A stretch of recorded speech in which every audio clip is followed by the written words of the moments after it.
할렐루야. 주 예수 그리스도 하나님 말씀 증거하게 요한복음 4장 20절에서 30절까지 먼저 읽겠습니다. 요한복음 4장 28절부터 30절까지 말씀을 먼저 읽겠습니다. 요한복음 4장 28절 여자가 물동이를 버려두고 동네에 들어가서 사람들에게 이르되 나의 행한 모든 일을 내게 말한 사람을 와 보라. 이는 그리스도가 아니냐 하니 저희가 동네에서 나와 예수께로 오더라. 그리고 건너뛰어서 39절에서 42절까지 말씀을 읽겠습니다. 요한복음 4장 39절 여자의 말이 그가 나의 행한 모든 것을 내게 말하였다 증거하므로 그 동네 중에 많은 사마리아인이 예수를 믿는지라. 사마리아인들이 예수께 와서 자기들과 함께 유하기를 청하니 거기서 이틀을 유하시매 41절 예수의 말씀을 인하여 믿는 자가 더욱 많아 42절 같이 읽겠습니다. 그 여자에게 말하되 이제 우리가 믿는 것은 네 말을 인함이 아니니 이는 우리가 친히 듣고 그가 참으로 세상의 구주신 줄 알미니라 했더라. 인생이 살아가면서 겪는 고통, 그게는 크게 두 가지로 나눌 수 있겠습니다. 하나는 죽음의 문제, 그리고 또 하나는 허무, 죽음과 허무. 물론 죽음과 허무 사이에서 육체 한계를 가진 우리 인간들이 많은 어려움을 겪으면서 때로 낙담하고 힘들어하고 아파합니다. 그런데 가장 그 근본적인 것은 역시 죽음입니다.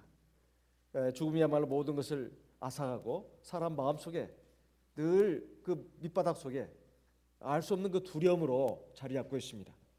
사람은 언젠가는 반드시 죽는다. 이건 누가 가르쳐주지 않아도 본능적으로 알고 있습니다. 본능적으로 알고 있어요. 그래서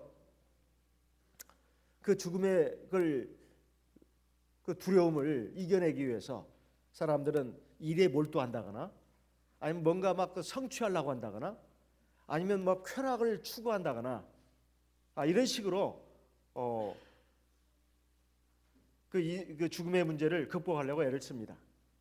그러니까 일을 막 해가지고 이제 막 그것을 잊어버리는 것이죠. 그래서 뭔가를 뭐 돈을 많이 번다거나 아니면 성공한다거나 아니면 사람들에게 인정과 칭찬을 받는 그러한 어떤 것을 얻는다거나 아니 그것이 없다 하더라도 자기 스스로 만족할 수 있는 성취감을 맛봄으로써 그걸 극복하려고 한다 이 말이에요. 그런데 그것이 전부는 또 아닙니다. 사람이 무슨 일을 통해 가지고 만족하고 성취감 느끼고 뭐 보람 느끼는 것만은 아니다 이 말이에요. 그것이 전부는 아닙니다. 그게 또 뭐냐? 사람 사랑입니다. 부모와 자식 간의 사랑 또는 부부 간의 사랑, 남녀 연인의 사랑 또는 형제 또 친구들 간의 사랑, 우정이라고도 하죠. 이런 걸 통해서 우리가 그런 것들을 극복을 합니다. 그러나 그렇다 하더라도 어차피 인생은 한 번은 죽음으로 끝나는 것입니다. 그래서 최근에 뭐 아주 유명한 남자 가수, 우리나라의 뭐 새로운 음악의 장르를 개척했다고 하는 남자 가수가 세상을 떴을 때 그렇게 여러 날 동안 많은 사람들이 슬퍼하고 아쉬워하고 또 그 수술을 잘못했다 해서 그 지금 병원은 막 그 접대기를 다 쓰고 이제 아주 아마 그건 뭐 말할 수 없는 고통 가운데 있을 겁니다. 그리고 또 뭐 국민 누나라고 일컬어졌던 어떤 여배우가 세상을 뜨자 뭐 특별히 뭐 한 번도 직접 본 적도 없는 우리나라 사람들마저도 아주 아쉬워하고 애달파하고 많은 연예인들이 그 장례식장에 가서 눈물을 흘리는 모습을 지켜보면서 가슴을 아파하는 그 모습에 공감을 하고 있습니다. 그것이 그런 분들의 그 문제만이 아니라 바로 우리 모두의 문제다는 것이죠. 우리가 지난 시간에 사마리아 여인이 어떻게 우리 주님 앞에 구원을 받게 됐는지 그 문제를 우리가 살펴보았습니다. 자, 뭐 지금까지 살아온 생이 참으로 기구했습니다. 결혼도 했거나 안 했거나 간에 지금까지 남편이 5이 있었는데, 지금까지 남편이 5이 있었는데, 그러니까 5 남자와 만났다가 사랑했다가 헤어졌다 이 말이죠. 그리고 지금 현재 6번째 남자는 자기 정식 남자도 아니다, 네 남편이 아니다. 이렇게 살고 있는 이 여인의 삶이 어찌 행복하다고 말할 수 있겠냐. 죽지 못해서 사는 인생이라고 살고 있다고 하지만 남들은 다 아침 저녁으로 중동의 그 뜨거운 태양열이 장렬하는 그 지방에서 아침 저녁으로 물 떨어오는 이거 거기에 끼지도 못하고 아주 뜨거운 대낮에 낮 12시에 물을 뚫어 나와야 되는 이 여인이 오죽했으면 그렇게 하겠냐 이 말이에요. 사람들의 눈이 무섭고 사람들의 입방아가 참 싫었습니다.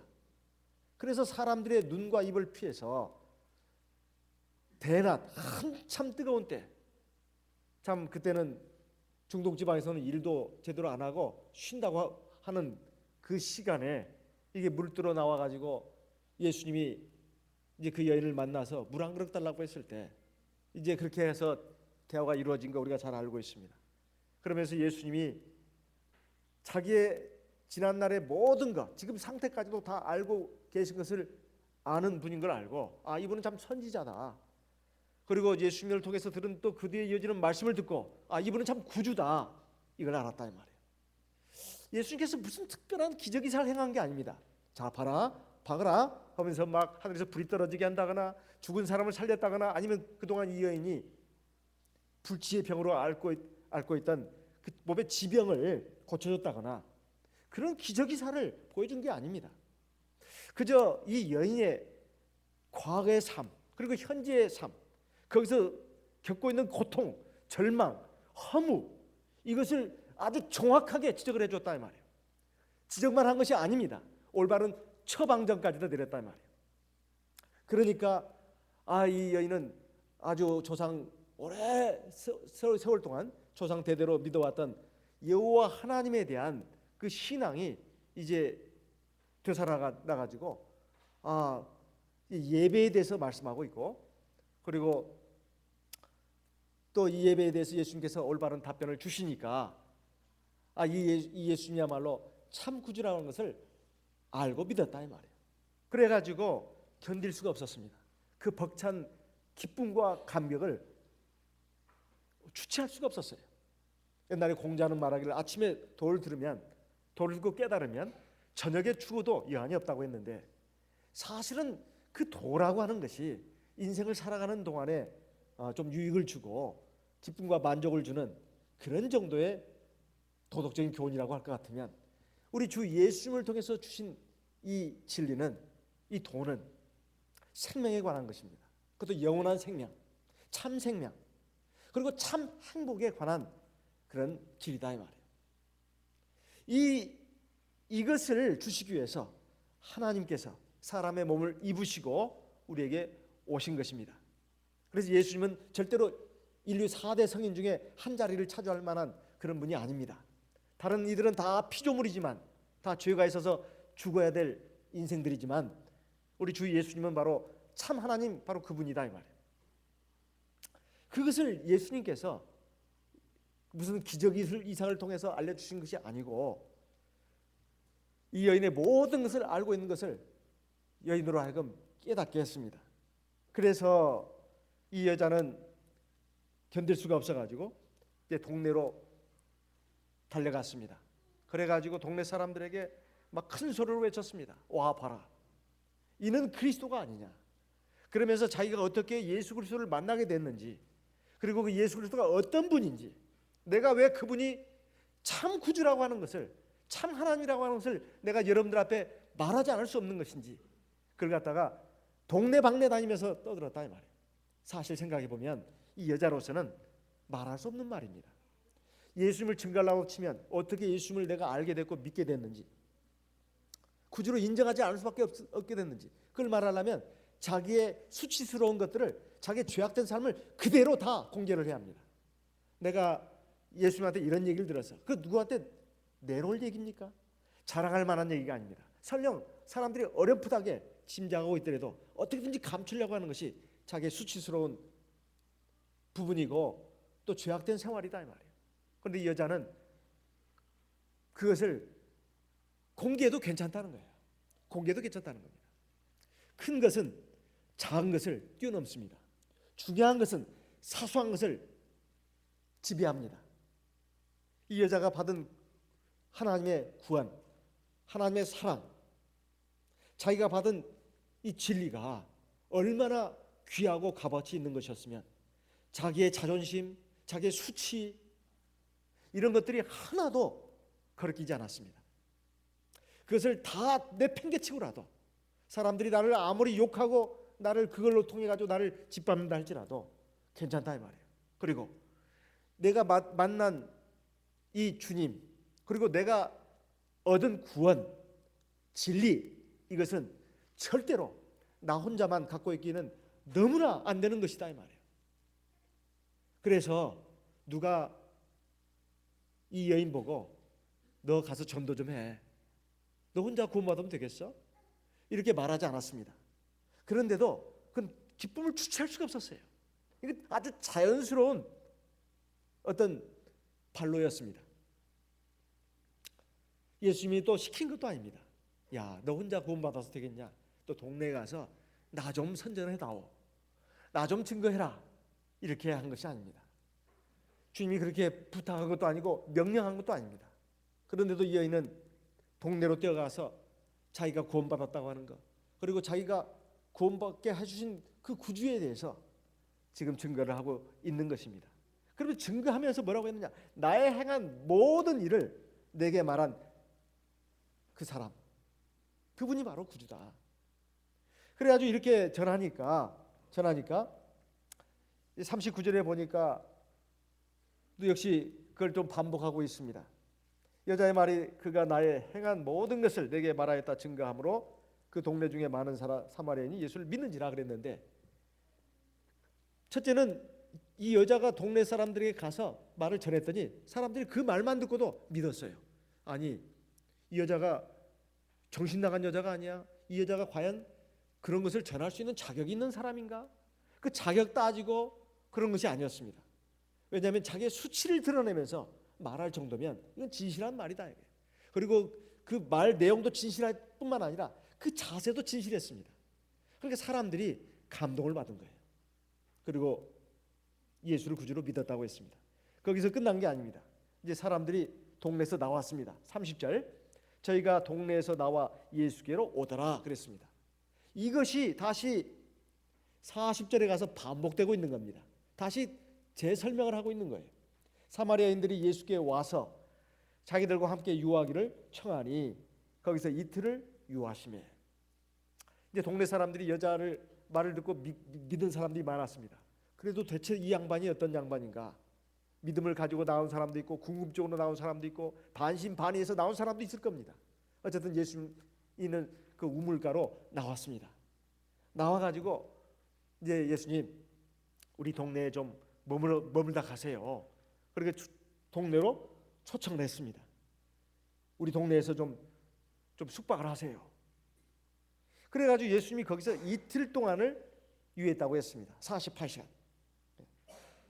그래가지고 예수님이 이틀 동안 그 사마리아 수가성에 머물면서 하나님의 말씀을 전하고 가르쳤습니다. 거기에서 무슨 기적이사를 행했다는 말씀은 없어요. 41절에 보니까 예수의 말씀을 인하여 믿는 자가 더욱 많아졌다. 더욱 많아졌다. 원래 그 사가복음서를 보게 되면 예수님이 많은 기적이사 능력을 행하신 것을 볼 수가 있습니다. 그런데 이 사마리아 성에 와서는 뭔 기적을 이사를 행한 것이 없습니다. 마치 점쟁이가 지난 날에 대해서 뭐 쪽집게 도사처럼 집어내서 뭐 당신은 과거에 이렇게 살았고 저게 살았고 어떻게 살았고 앞으로 당신은 이렇게 될 거야. 마치 그러면서 거기는 속임수도 많지요. 뭐 그런 정도라고 할 수도 있겠는데 여기 있는 사람들은 이 예수님에 대해서 믿게 됐다 이 말이에요. 그럼 점쟁이하고 우리 주 예수님 하나님과 어떤 차이가 있을까요? 점쟁이는 주로 우리 육신에 관한 것을 말합니다. 동쪽으로 가면 불을 만날 것이야. 그러니까 동쪽으로 가지 말고 서쪽으로 가. 그럼 물을 만날 것인데 아주 귀한 물을 만날 것이야. 이렇게 하면서 헛바람을 부르는 거죠. 남쪽으로 가면 돈을 많이 만날 것이야. 북쪽으로 가면 왼수를 만날 것이야. 거의 다 육신에 관한 것들입니다. 육신에 관한 것들이에요. 그러니까 예수님이 하신 말씀은 죄와 구원에 관한 문제입니다. 육신에 관한 문제는 아무리 잘 돼봤자 몇십 년 살다가 끝나는 것입니다. 그러나 우리 영혼의 생명에 관한 것은 그저 육신의 생명 몇십 년 사는 것으로 끝나는 것이 아니라 영원한 생명을 누리는 겁니다. 그리고 그것도 그냥 생명이 아니라 참 생명입니다. 그리고 아주 기쁨과 즐거움과 행복에 넘치는 그런 생명이다 이 말이에요. 이 문제가 바로 우리 사람의 문제입니다. 사람은 절대로 동물과 같은 존재가 아닙니다. 동물은 그냥 먹고 마시고 배설하고 생식하면 끝나는 겁니다. 그러나 사람이 그렇게 해서 과연 살 수 있는 존재일까요? 그냥 먹고 마시고 배설하고 일하고 놀고 쉬고 즐기고 때가 되면 남녀간에 사랑해서 결혼하고 애 낳고 키우고 그러면 죽으면 끝, 그렇게 끝나는 인생이냐 이 말이에요. 사람은 절대로 그렇게 살 수 없는 존재입니다. 그래서 모든 것이 갖춰져도 누릴 수 있어도 그 영혼과 정신이 살지 못하면 살 수 없는 겁니다. 뭐 하나만 아파도 꼼짝을 못하는 것이 인생입니다. 그리고 불과 100년도 살기 힘든 것이 우리 인생이다 이 말이에요. 100년도 살기 힘든 우리 인생이 100년 동안 살면서도 얼마나 어렵고 힘든 일을 만나야 되는지 모릅니다. 그러면서 얼마나 마음속에 진정한 기쁨과 즐거움, 만족, 보람을 느끼면서 사냐 이 말이에요. 그 시간이라고 하는 것은 굉장히 짧습니다. 설령 있다 하더라도 아무리 좋은 걸 봐도 그 다음에는 눈이 차지가 않습니다. 지나놓고 보면 예전에 찍었던 사진을 봐야 그때 이런 것이 있었구나. 그 좋은 감정도 좋은 경치도 잠깐이에요. 좋은 음식도 마찬가지입니다. 아무리 맛있는 음식 먹어보세요. 조금 있으면 또 먹어야 합니다. 아까 먹었던 음식은 다 온데간데 없어요. 이미 속에서는 소화되고 있고 변으로 나가고 있습니다.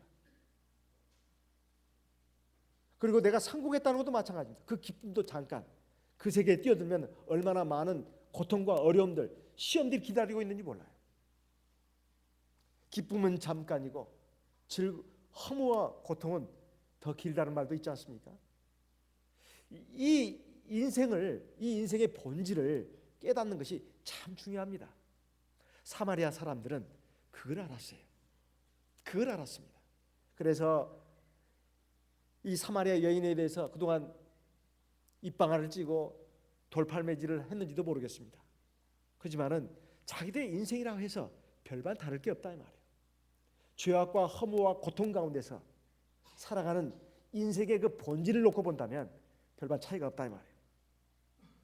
그래서 이 여자가 예수님에 대해서 이렇게 자기가 행한 모든 일에 대해서 다 알고 있는 분이다. 그걸 갖다가 간증 형식으로 고백 형식으로 말했을 때 그들은 충격을 받았습니다. 이분이야말로 참 구주가 틀림없다. 그래서 믿는 사람이 많아졌다고 하지 않습니까?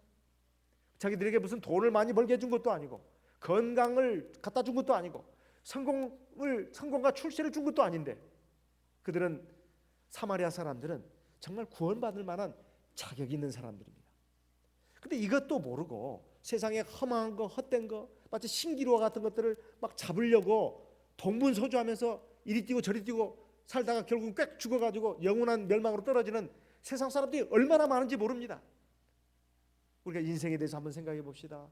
인생의 본질에 대해서, 목적에 대해서, 가치에 대해서 우리가 대체 어디서 왔습니까? 우리가 왜 삽니까? 우리가 뭘 위해 삽니까? 우리는 지금 어디로 가고 있습니까? 몰라요. 그거 따지지 마세요. 복잡해요. 나 지금 바빠요. 나 좀 내버려 두세요. 내가 늙고 병들면 이제 나중에 할 일 없어지면 그때서나 좀 종교에 관심을 가질 테니까 제발 좀 귀찮게 하지 말아요. 이렇게 말하는 세상 사람들이 얼마나 많냐 이 말이에요. 그런 사람들보다 이 사마리아 성에 사는 사람들이 얼마나 참 대단한 사람들입니까? 하나님은 세상 모든 인류를 다 사랑하십니다. 그렇지만은 평양감사도 자기 싫으면 못한다고 말을 아무리 물 먹이려고 시냇물가로 끌고 가보세요. 말이 안 먹겠다는데 소용없는 겁니다. 그 좋은 물, 생명의 물도 말이 필요를 느껴서 먹어야 그게 지가 먹고 사는 것이지, 나는 끝내 마시기 싫습니다만 그냥 말은 말대로 그렇게 목말라서 죽어야 되죠. 사마리아 사람들은 무엇이 정말 중요한지 이걸 알았습니다. 자기 인생의 고통과 절망, 허물을 알았다 이 말이에요. 그래서 구원받기에 합당한 사람들이었습니다. 하나님이 택하시는 사람들도 그와 같습니다. 세상적으로 얼마나 머리 좋고 인물 잘나고 능력 있고 돈 많고 이런 사람을 하나님이 택하시는 것이 아닙니다. 마음이 가난한 사람을 하나님 택하신다 이 말이에요. 그래서 예수님께서 산상수훈 가운데 맨 먼저 하신 말씀이 심령이 가난한 자는 복이 있나니 천국이 저희 것임이라 이렇게 말씀했습니다. 육신이 가난해야 천국이 저희 것임이라고 말씀하지 않고 심령이 가난해야 천국이 주어진다고 말씀한 겁니다. 그런데 이런 또 이 구원의 역사를 통해서 우리가 알 수 있는 것이 하나님의 바로 예수님이 바로 참 하나님이시니까 우리가 어떻게 하나님 앞에 구원받을 수 있는지 이거에 대해 좀 알아야 되겠습니다. 먼저 내가 어떤 존재인가 이걸 알아야 합니다. 나는 무엇이든지 할 수 있는 초인이야. 천만의 말씀이에요. 인간은 흙으로 만든 피조물에 불과합니다. 인간이 죽는 것을 통해서 우리는 명명백백하게 증명되고 있는 것을 보면서도 그걸 인정하지 않는 사람들이 꽤 많아요. 그건 교만하고 어리석은 사람입니다. 자기가 원래 날 때부터 자기는 여자의 몸에서 나왔습니다. 자기가 스스로 나오고 싶어서 나온 존재는 아니지 않습니까? 내가 나를 만들어서 나왔습니까? 그렇지 않습니다. 인간은 본래부터가 피조물이에요. 그렇지만은 세상에 있는 모든 만물과 같은 그런 피조물이 아니라 하나님의 모양과 형상을 담게 만들어진 아주 고귀한 존재입니다. 만물의 영장으로 지음받았어요. 그렇지만 피조물입니다. 하나님이 자기 모양과 형상대로 만든 생명체는 우리 인간이 유일합니다. 가장 존귀하게 지음받았지만 우리가 하나님을 외면하고 하나님을 배척하면서 죄의 나락으로 떨어졌고 그리고 사망과 그리고 고통과 허무가 찾아왔습니다. 하나님은 그 잃어버린 자녀들을 다시 찾기 위해서, 구원하기 위해서 하늘의 보좌를 버리시고 인간의 육체를 가지시고 이 땅에 오셔가지고 우리의 모든 죄값을 십자가에서 속량해 주셨습니다. 이제 우리는 그 하나님을 인정하고 하나님의 사랑을 인정하고 나의 죄인됨을 인정하고 하나님 앞에 나와서 내 죄를 자복하고 하나님께서 내 죄를 용서하고 그리고 하나님께서 나를 구원하시기를 바라는 길로 나오게 되면 구원이 이루어지는 겁니다. 그러니까 내가 누구인가? 필연적으로 하나님을 인정해야 합니다.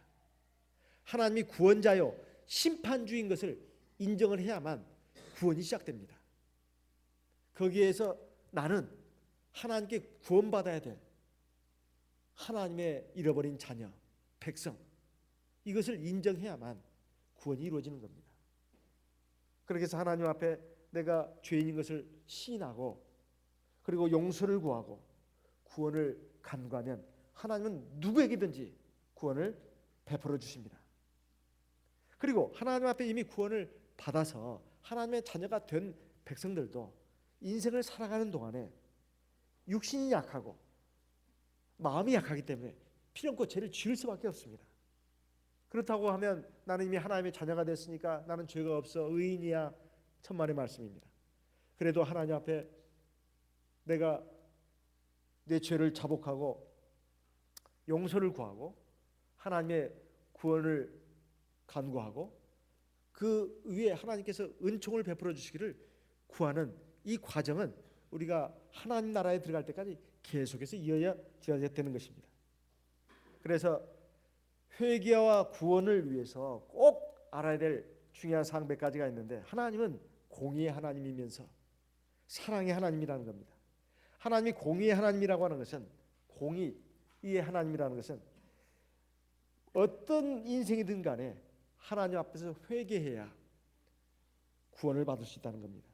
누가복음 13장 2절에서 5절까지 있는 말씀을 보겠습니다. 누가복음 13장 2절에서 5절. 대답하여 가라사대 너희는 이 갈릴리 사람들이 이같이 해 받음으로써 모든 갈릴리 사람보다 죄가 더 있는 줄 아느냐. 너희에게 이르노니 아니라. 너희도 만일 회개치 아니하면 다 이와 같이 망하리라. 4절. 또 실로암에서 망대가 무너져 치어 죽은 18사람이 예루살렘에 거한 모든 사람보다 죄가 더 있는 줄 아느냐. 5절 같이 읽겠습니다. 너희에게 이르노니 아니라. 너희도 만일 회개치 아니하면 다 이와 같이 망하리라. 지금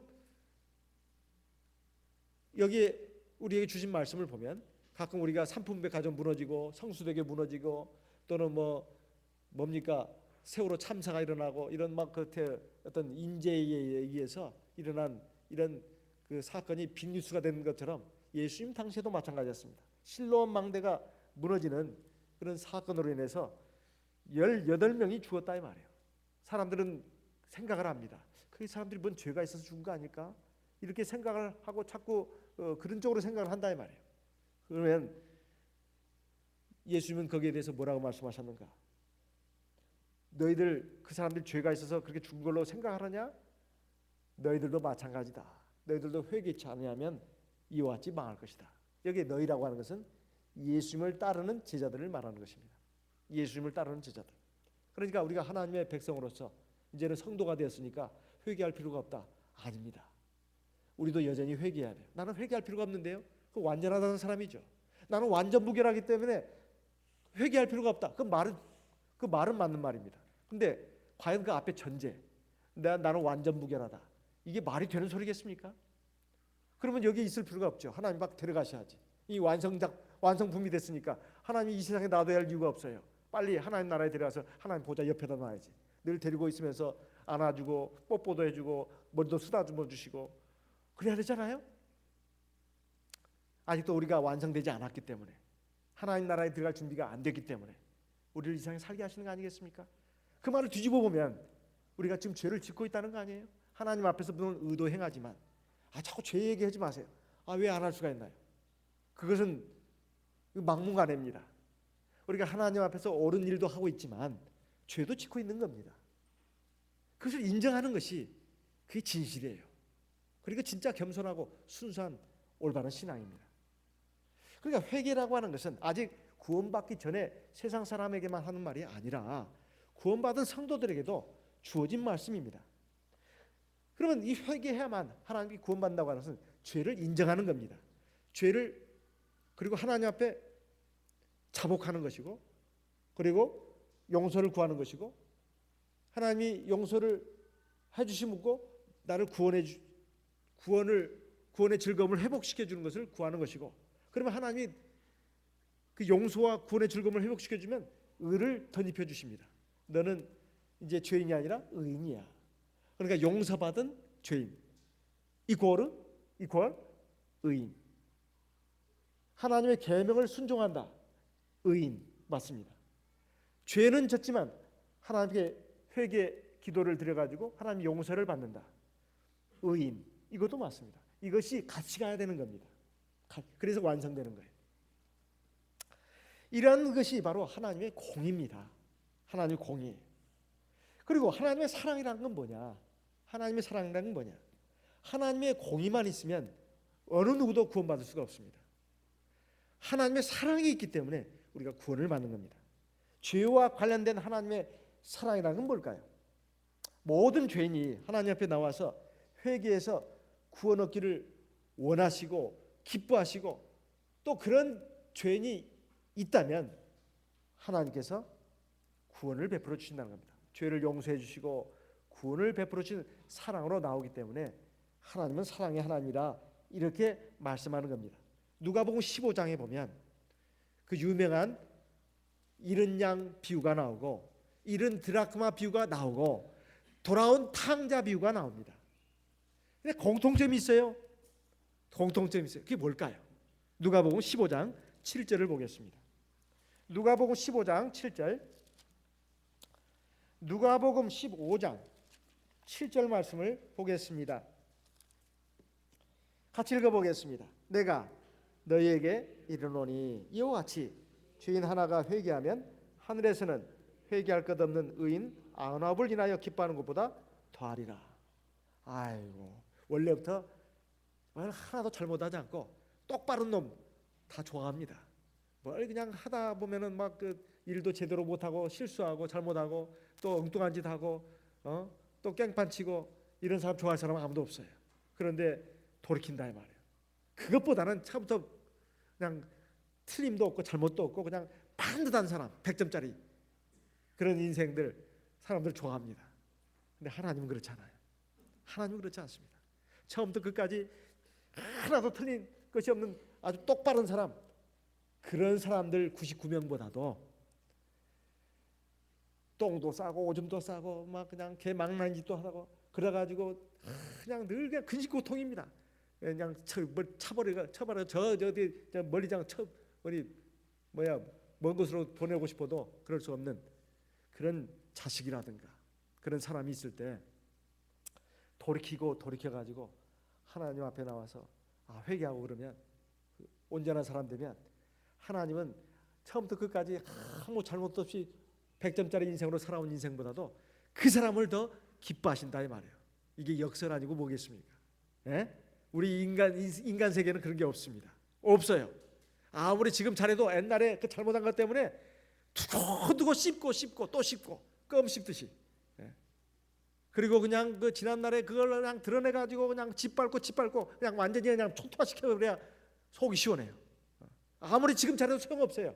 옛날 잘못한 것 하나 때문에 그냥 장발장 지금 있으면 못 삽니다. 장발장 레미제라블 소용없어요.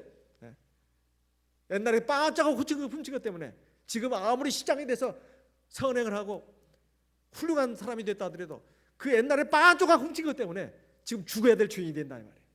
그게 우리 인간 세상에서 흔히 일어난 일입니다. 그게 어찌 레미제라블로 끝나는 일이냐 이 말이에요. 그게 아닙니다. 우리 인간의 어떤 그 속성을 그 고전 작품들이 그래서 고전이 되는 겁니다. 옛날의 얘기가 아니에요. 지금도 일어나고 있는 얘기입니다. 인간의 마음 속에는 그런 본성이 있어요. 자기는 아무리 잘못해도 남 잘못한 것은 인정을 못해요. 그것입니다. 내가 남에게 상처 준 것은 아무 문제가 안 돼요. 남이 나한테 상처 준 것은 큰 문제입니다. 이것이 인간입니다. 그러나 우리 하나님은 죄인 하나가 회개해서 돌아오는 것을 회개할 것이 전혀 없는 의인 99보다 더 기뻐하신다고 했습니다. 또 드라크마 비유도 마찬가지입니다. 똑같은 표현이 있어요. 16절에 10절에 내가 너희에게 이르노니 이와 같이 죄인 하나가 회개하면 하나님의 사자들 앞에서 기쁨이 있느니라. 그리고 마지막으로 돌아온 탕자 비유는 어떻습니까? 24절에 보면 이 내 아들은 죽었다가 다시 살아났으며 내가 잃었다가 다시 얻었노라 하니 저희가 즐거워하더라. 이 아들이라고 했습니다. 원래 아들이 아닌 남의 자식도 아니고 자기 아들이었다 이 말이에요. 근데 집 나가는 아들이에요. 원래 아버지하고 함께 있었습니다. 그런데 도중에 나갔다 이 말이에요. 그래가지고 온갖 죄를 짓고 돌아왔다 이 말이에요. 그렇지만 아버지는 그 아들을 끌어안고 입 맞추고 그리고 좋은 옷을 입히고 가락지를 끼워주고 좋은 신발을 신겼을 뿐만 아니라 살찐 송아리를 잡아서 잔치를 벌였다고 나옵니다. 이 아들은 죽었다가 다시 살아났다. 죽었다고 하는 게 뭘까요? 죄 가운데 떨어졌었다 이 말이죠. 그래서 도저히 가망성 없는 인간이었다는 겁니다. 원래는 성도였죠. 그런데 아주 타락해가지고 이징경으로 살다가 결국은 이 세상에서 온갖 고통과 절망과 허물을 맛보고 다시 두 손 들고 항복, 하나님 저 항복입니다. 두 손 들고 왔다 이 말이에요. 내 이놈아 어디가 여기가 어디라고 와. 콧배기도 보이지 마라. 발로 뻥 차가지고 내쫓은 아버지가 아니라 정말로 눈물로 포옹하고 안아주고 집안에 있었던 아들이 큰아들이 서운해할 만큼 그렇게 기뻐했다 이 말입니다. 이것이 바로 하나님 아버지의 사랑이다 이 말이에요. 이것은 그건 뭐야? 저 아직 믿기 전에 사람들이죠. 그건 너무 해석의 오보가 아닙니까? 오보 아닙니다. 에스겔 18장을 보겠습니다. 에스겔 18장 21절부터 보겠습니다. 에스겔 18장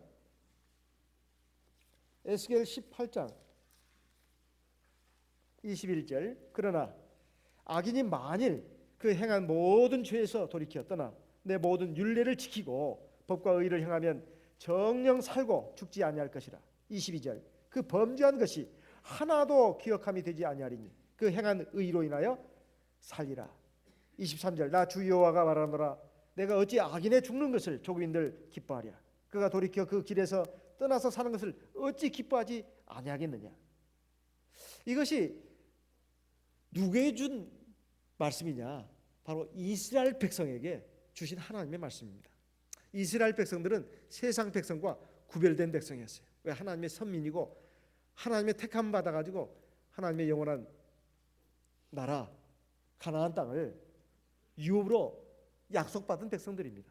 그런데 하나님의 백성으로 잘 살다가 이제 죄를 짓고 또는 신앙에서 떨어져 가지고 나간 그런 사람이 돌이키면, 그래서 하나님 앞에 나와서 믿음 생활 잘하고 그리고 하나님 앞에서 선과 의를 행하면 지난날에 행한 모든 죄가 다 용서받을 뿐만 아니라 기억도 해주지 않는다고 했습니다. 기억도.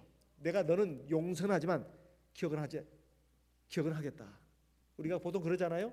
일본이 과거 우리 36년 동안 행한 악행을 용서는 하되 잊지는 말라고. 독일 사람이 유대인들을 그 홀로코스트 학살한 것을, 그 죄악은 용서하되 잊지는 말자고. 이것은 우리 인간 세계에서 이순직한 얘기입니다. 그러나 하나님은 그렇지 않는다. 용서뿐만 아니라 기억도 안 해준다 이 말이에요. 얼마나 감사합니까? 우리가 이 하나님의 사랑을 정말 제대로 아는 것이 굉장히 중요합니다.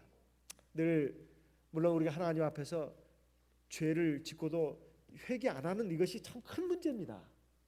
그러니까 향상이 없어요. 진보가 없습니다. 그런데 그 반대로 늘 죄책감에 시달리면서 사는 것도 또한 문제입니다. 이 둘 다가 잘못된 거예요. 죄를 내가 제대로 깨닫고 회개할 줄 아는 것이 굉장히 중요합니다. 또한 회개하면 하나님이 날 용서하셨다. 그리고 하나님이 입혀주시는 의를 우리가 생각해야 합니다. 그게 바로 하나님의 사랑이다 이 말이에요. 에스겔 그 18장을 우리가 읽었는데 31절 32절도 읽어보겠습니다. 너희는 범한 모든 죄악을 버리고 마음과 영을 새롭게 할지어다. 이스라엘 족속아, 너희가 어찌하여 죽고자 하느냐? 나 주 여호와가 말하노라. 죽는 자의 죽는 것은 내가 기뻐하지 아니하였노니 너희는 스스로 돌이키고 살지니라. 하나님은 죄인, 그 죄 가운데서 죽는 걸 기뻐하지 않는다고 했습니다. 안타까워하시고 분노하시고 슬퍼하신다고 되어 있다. 돌이키면 굉장히 기뻐하십니다. 너는 자격 없어. 네가 어디서 지금 콧배기를 내미느냐? 네가 지금 회개하고 용서받고 회개하고 용서받는 것이 어디 한두 번이야? 이제 그만해라. 작작해라. 그러면서 우리를 또 치는 하나님은 아닙니다. 우리가 죽는 날까지 하나님 앞에서 회개와 용서, 그리고 하나님의 주시는 구원의 즐거움을 회복받는 그런 사랑을 입고서 어쩌면 하나님 나라에 가야 되는지도 모릅니다. 하지만 하나님은 계속해서 이스라엘 백성에게 말씀하고 있습니다. 그래서 우리가 회개하는 것이 참 중요하다는 것을 우리가 꼭 알아야 되겠습니다. 그리고 여기에 보면 마음과 영을 새롭게 하라고 되어 있습니다.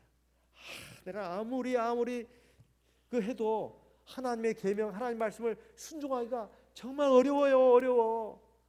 로마서 7장에 보면 바울 사도가 마음속에 두 가지 법이 막 싸운다고 하지 않았습니까? 하나는 육신의 법, 하나는 하나님의 말씀의 법. 이것이 충돌하면서 자기는 너무너무 괴롭다는 거예요. 그런데 로마서 8장에 가서 그 해답을 주고 있지 않습니까? 그게 뭡니까?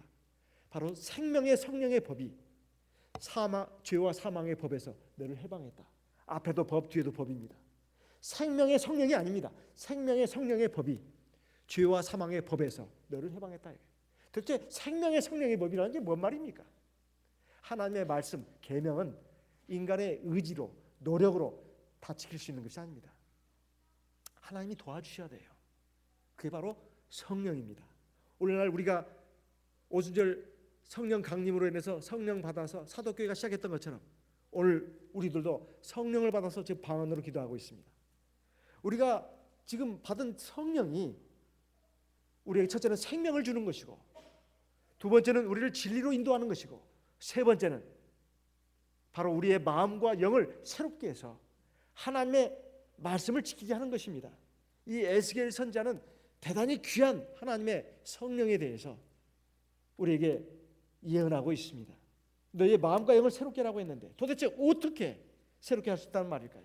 에스겔 11장 19절 20절 말씀을 같이 읽어보겠습니다. 에스겔 11장 19절 20절 말씀 같이 읽겠습니다. 에스겔 11장 19절 20절 말씀을 같이 읽겠습니다. 내가 그들에게 일치한 마음을 주고 그 속에 새 신을 주며 그 몸에서 굳은 마음을 취하고 부드러운 마음을 주어서 내 율례를 좇으며 내 규례를 지켜 행하게 하리니 그들은 내 백성이 되고 나는 그들의 하나님이 되리라. 하나님의 백성은 하나님만 잘 믿으면 돼. 하나님만 잘 믿으면 돼. 보통 세상 일반교회에서 그렇게 말하잖아요. 주 예수는 믿기만 하면 된다고. 그런데 하나님의 백성은 믿음만 가지고 되는 게 아닙니다. 믿음과 순종이에요. 근데 순종이 말이 쉽지 그게 말처럼 쉬운 것이냐 이 말이에요.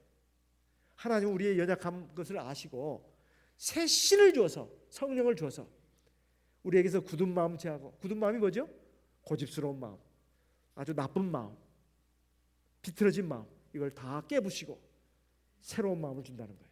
그래서 하나님 말씀에 계명에 순종할 수 있게끔 한다는 겁니다. 뭘?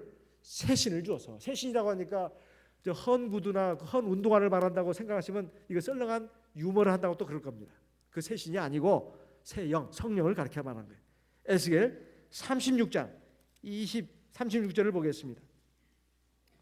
에스겔 36장 36절, 에스겔 36장 36절 같이 읽어보겠습니다. 또 새 영을 너희 속에 두어 너희로 내 율례를 행하게 하리니 너희가 내 규례를 지켜 행할지라. 내가 너희 열족에 준 땅에 너희가 거하여 내 백성이 되고 나는 너희 하나님이 되리라. 여기 보면 내 신을 여기 36절부터 읽어야 26절부터 읽어야 돼. 제가 잘못 읽었네요. 에스겔 36장 26절, 에스겔 36장 26절. 또 새 영을 너희 속에 두고 새 마음을 너희에게 주되 너희 육신에서 굳은 마음을 제하고 부드러운 마음을 줄 것이며 27절을 같이 읽겠습니다. 또 내 신을 너희 속에 두어 너희로 내 율례를 행하게 하리니. 자, 하나님이 우리에게 성령을 주신 세 번째 목적 뭐라고 했습니까? 하나님이 우리에게 성령을 주신 세 번째 목적 뭐예요? 하나님의 계명, 율례를 행하게 하기 위해서. 내 마음, 내 육신의 힘만 가지고는 하나님의 계명을 다 지킬 수 있다 없다? 없다 이 말이에요. 그러면 그것이 뭐가 돼? 죄와 사망의 법이 되는 겁니다. 그렇지만 성령의 도우심, 성령의 인도하심을 받으면 우리가 하나님의 계명을 지킬 수 있어요. 우리가 성령을 받아서 성령의 기도에 힘써야 되는 이유가 바로 그것입니다. 성령 기도를 정말 믿음을 가지고 하나님 말씀을 늘 먹고 마시면서 성령 기도에 힘쓰면은 참 희한한 현상을 느끼게 됩니다. 마음이 부드러워져요. 그리고 새 마음이 됩니다. 마음이 거룩해지고 깨끗해지고 맑아지고 그리고 투명해집니다. 그리고 어떤 힘과 지혜가 산물처럼 솟아나는 것을 느낄 수가 있어요. 하나님의 계명이 하나도 무겁지 않아요. 그까짓 건 뭐 아무것도 아닙니다. 하나님의 계명은 그냥 내 몸에 착 달라붙어 가지고 나에게 딱 맞아요. 그냥 내 스타일이야. 딱 하나님 스타일하고 내 스타일이 그동안 너무 달랐는데 그냥 그야말로 내 스타일이야.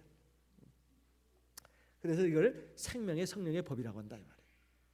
그냥 믿음으로 의롭게 되고 믿음으로 구원받고 하나님의 말씀 순종하는 것은 필요 없다고. 이건 궤변입니다. 이건 궤변이에요. 하나님의 말씀에 순종해야 되는데 믿음으로 순종해야 되고 믿음만 가지고 안 되니까 성령의 도우심과 인도하심이 있어야 합니다. 그래서 보혜사 성령이라고 하는 거예요. 그것을 생명의 성령의 법이라고 하는 겁니다. 생명의 성령의 법이라는 의미를 정확하게 깨달아야 합니다. 정확하게 깨달아야 돼요. 자, 이렇게 해서 우리가 하나님 앞에 구원받는 백성이 돼야 되는데, 우리가 세상 사람들 구원받을 수 있도록 우리가 지금 믿음 생활도 잘 해야 되고 또 사랑을 베풀어야 됩니다. 우리가 죄인의 회개와 구원을 위해서 우리가 해야 할 일은 진리를 떠난 자를 다시 돌이키도록 해야 합니다. 야고보서 5장 19절 20절에 있는 말씀이에요. 누구든지 진리에서 떠난 자를 돌이키게 하는 자는 모든 뭡니까? 사망에서 벗어났다, 이런 말씀이 있습니다. 그 다음에 유다서 1장 23절에 보면 육체의 정욕에 사로잡혀 살아가는 자도 그 불구덩이에서 건져내라고 말하고 있습니다. 두 종류예요. 진리를 떠난 죄인, 그리고 육체의 정욕에 사로잡혀서 사는 사람. 이런 사람들을 구원하는 것은 큰 사랑을 행하는 것이라고 되어 있어요. 이렇게 사랑을 행한 사람은 허다한 죄를 하나님 앞에 사함한다고 되어 있습니다. 우리가 평생 살아가면서 우리가 죄의 문제를 해결을 제대로 못할 수가 많습니다. 하나님의 긍휼과 자비와 용서를 구해야 되지만 또한 우리가 사랑을 실천해야 된다. 그게 뭡니까? 진리를 떠난 그런 죄인, 그리고 육체의 정욕에 사로잡혀서 살아가는 사람, 이런 사람을 다시 하나님 아버지의 구원 앞으로 인도할 수 있는 그런 사랑을 실천한다면 이것보다 큰 사랑은 없습니다.